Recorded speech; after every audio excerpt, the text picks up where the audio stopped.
Now that I'm adult, I don't give a shit. I own a fucking coffee shop. You sell fucking vegan muffins too while you're at it? Hey guys, it's Ike, and welcome to the 7th episode of Bloom Into You. A little bit of a recap before we get started. In episode 6, the student council was having a bit of a trouble with the script because they want a brand new script. And here's you thinking she knows the right person who can do that, but she decides to keep her mouth shut because she's still not very sure about this whole play. And Sayaka kind of gets a little catty about it, and later on, you kind of gets a little bit overconfident, thinking that she could change Toko's mind. And during that scene, it's a very good scene. I very much enjoyed that scene, but she gets put in her place and she just finds out that she doesn't have that power to change Toko, so instead she decides to go along with Toko's fucking idea of, you know, living out as her sister. We also learn more about Toko's past and shit and what happened to the student council president 7 years ago, or at least the student council 7 years ago, and why they stopped doing the play. And that's about it.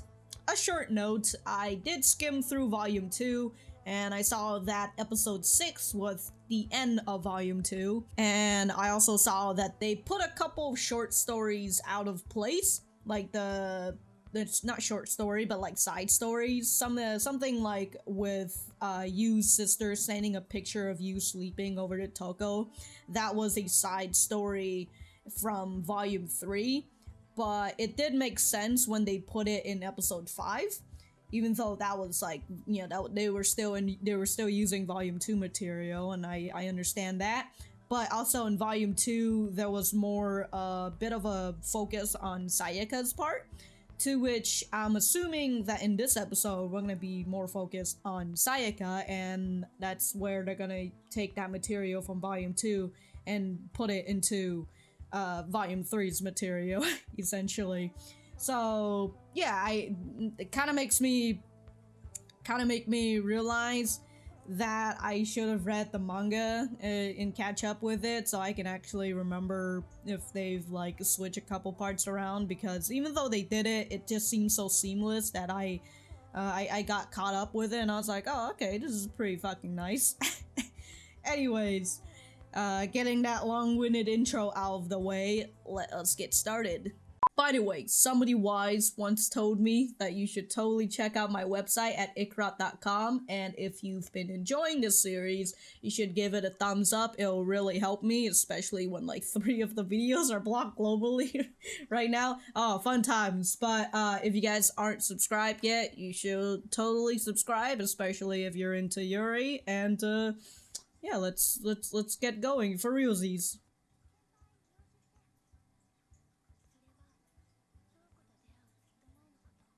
Oh, so it is gonna be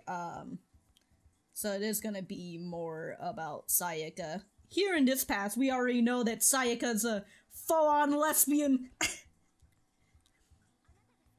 Whoa!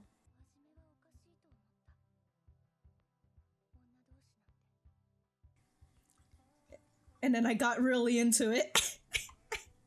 What's with Yuri and girls just fucking always kissing with their hands like entwined like this in front of each other? Did she just use you? Is that what it is? She's used you for practice?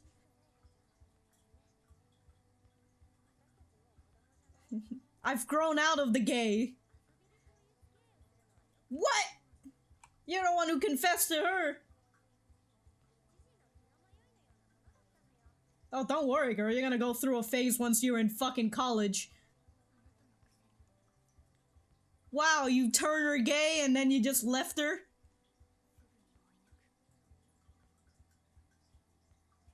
I'll surpass her in no time. Oh, shit. She's kinda hot. Maybe not. There's a lot of butt in this story. Ah. She's pretty hot. I guess I don't really care as much. Yeah, see? She just doesn't give a shit anymore.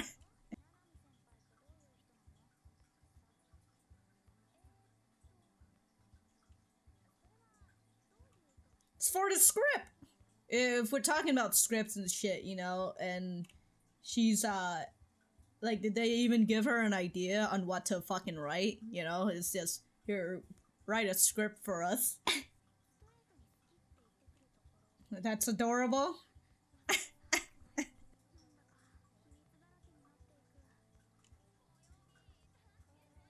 So if you guys were dating, it'd be alright for the secrets. Oh, we're starting to get introduced to her, the sensei.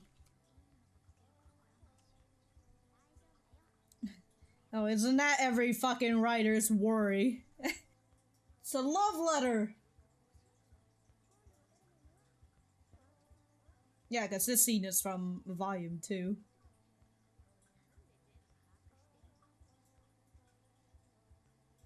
Well, she gotta keep tabs, you know?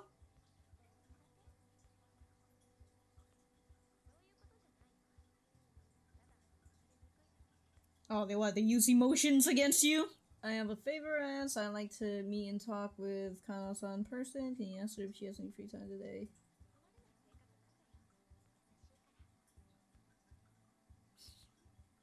She's more of like, if you can't fight,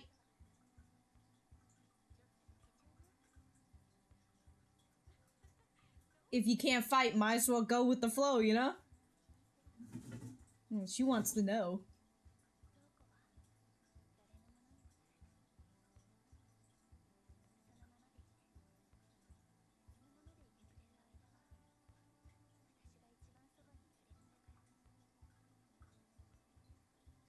You walk like fucking 3 steps and you're looking back at her? Get out of here, Toko.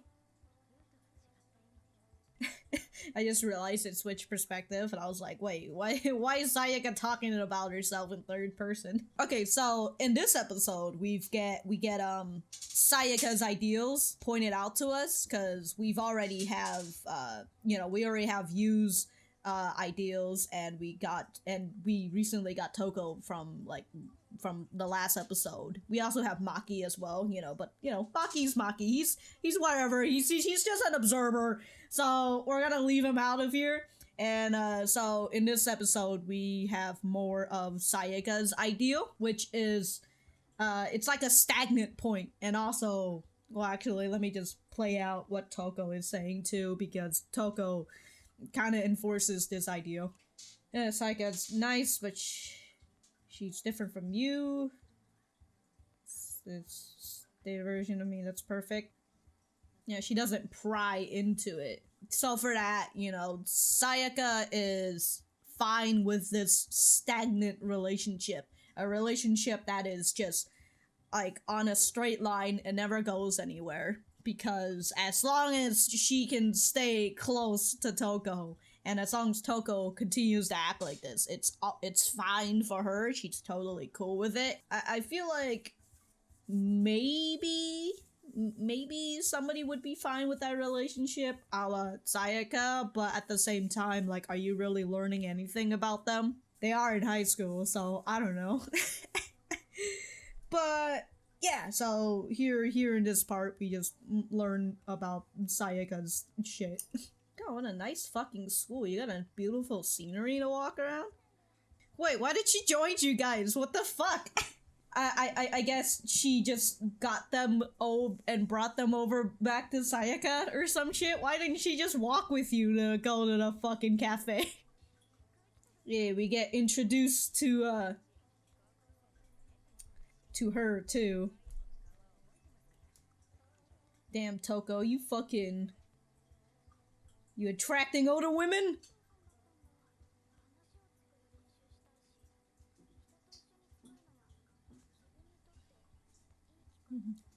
All business. Excuse me, girls. This is my gay spot. Yeah, I'm friends.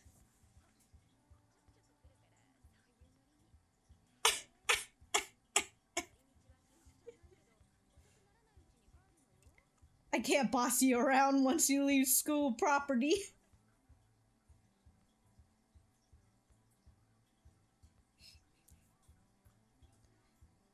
Seems like Sayaka's gaydar just went off.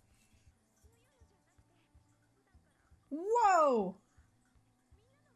Whoa! You have the freedom to call me whatever. I guess for Toko as well, since we're talking about Toko's like beliefs and shit, in from like the previous episode and how she says, "Don't fall in love with me, you." She is all for that like stagnant relationship too, where she's in love with you, but you isn't in love with her. And I again, you know, I guess fine, whatever. You've got issues and all, but you're still not really learning about each other, or at least expressing your true feelings. I wonder how far I can push her. Look at that expression.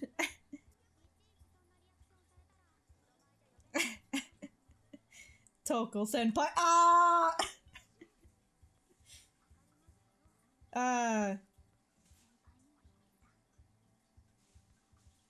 God, I still love Yu's haircut. I don't understand it, but I love it.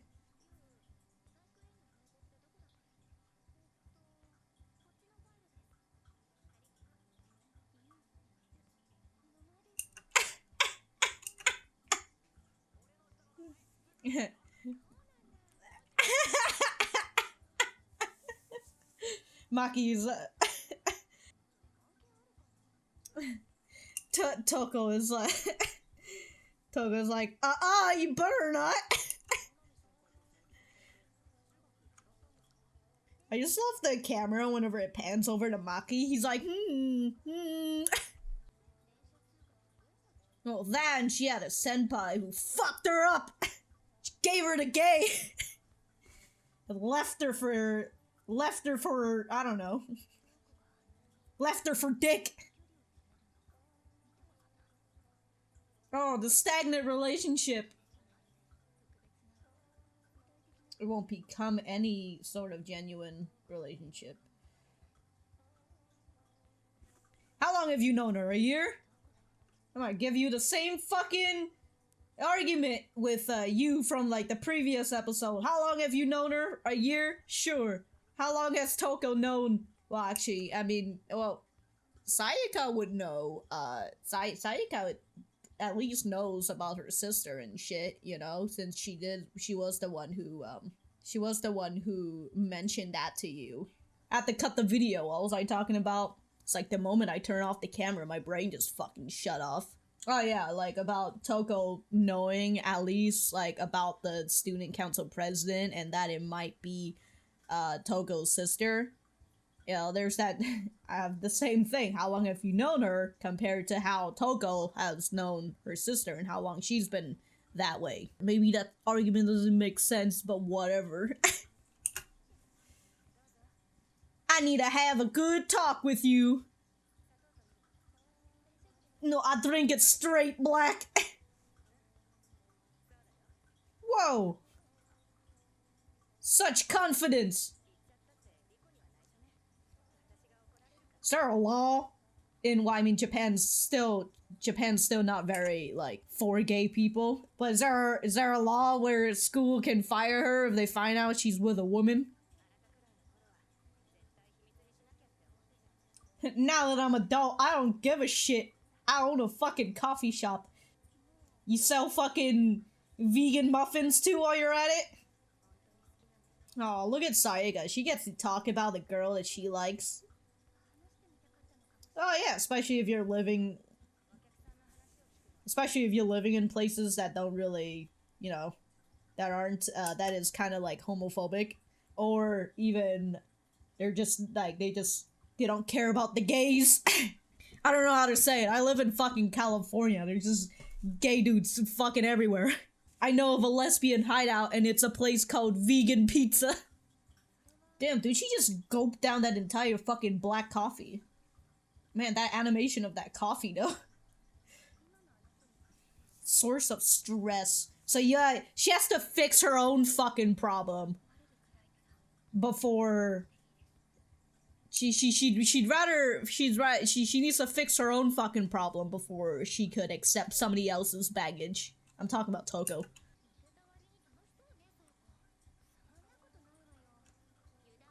What a little fucking bitch!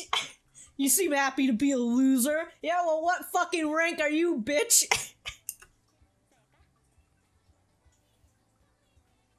Whoa! She just captured your heart. Again. Oh, hi. Welcome to, Bloom Into You. Welcome to the rest of the Bloom Into You until, like, the latest chapters.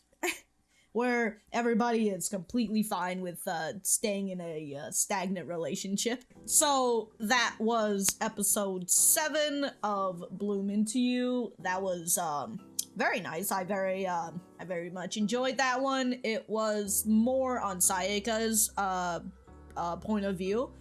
And, I like that because we are just getting more, we're getting more backstory from other characters, and I always feel like that just makes the world bigger, instead of always focusing on the 2 characters all the time. I have to say, from, the anime From Me to You, the first season did a really good job of that. Even though it was a romance, it still focused. It had like subplots and it had like other character focus as well.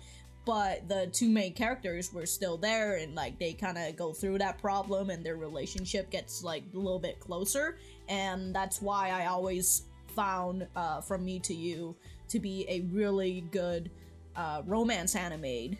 On the other hand, the second season was just utter shit, and the reason for that was because they put the main focus on the 2 main character, and because of that, nothing was fucking going on. I mean, they had that stupid fucking fight or problem, and then it stayed stagnant for like the whole fucking, second season, and that was just absolute shit. And I'm saying this because in Bloom Into You, I kind of want to say, because everybody right now is like, they're fine, they're not to say comfortable. I mean, Sayaka is kind of comfortable in her current position, but people are just fine in the same position that they are, and they don't want to move on because they're either scared or they are fine with this position and they just don't want to move on. See, the same with Sayaka, and how she doesn't want to confess to Toko because she knows that Toko isn't ready for like a relationship and shit, so she just wants to stay as her friend so that she's here for her. So she's fine with being the friend and staying in that relationship, while Toko is fine with you falling in love with her, but her being in love with you, she's fine with that like one-sided relationship. She doesn't want that to change. While on the other hand, here is you, who does want to change, even though she lied to Toko, saying that, you know, she's not gonna fall in love with her or anything. She wants to change. For right now, she's gonna, you know, help Toko with the whole fucking school project, the stage show and shit. So she's gonna help her with that. And I very much like that problem that they bring out, which is with Toko's problem from previous episode. And that's just Toko needing to fulfill what her sister wasn't able to do, which is to do the stage show. And I remember saying this in my video from like last year. Is it last year or 2016? It's probably last year.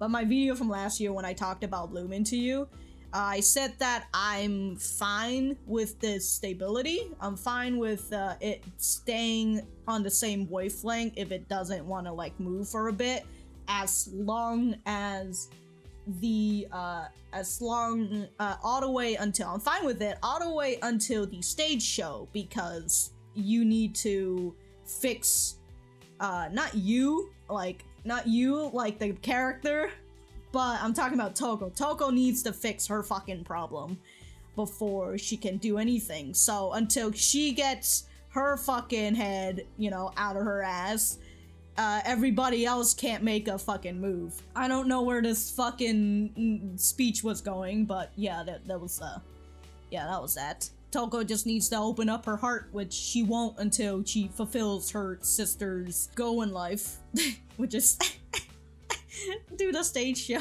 So other than that, we also got introduced to the couple with the sensei and the owner of the coffee shop, who plays a big role for Sayaka, because Sayaka, I feel like, is one of the only is the only girl in here who is actually, like, you know, interested in women. Even though in the beginning her senpai confessed to her and they dated, and then her senpai just leaves like, this is just a phase. We can't be in love with each other, we're girls. She gave Sayaka the gay, left for the dick. So Sayaka just, you know, is over here, she finds out that she likes girls.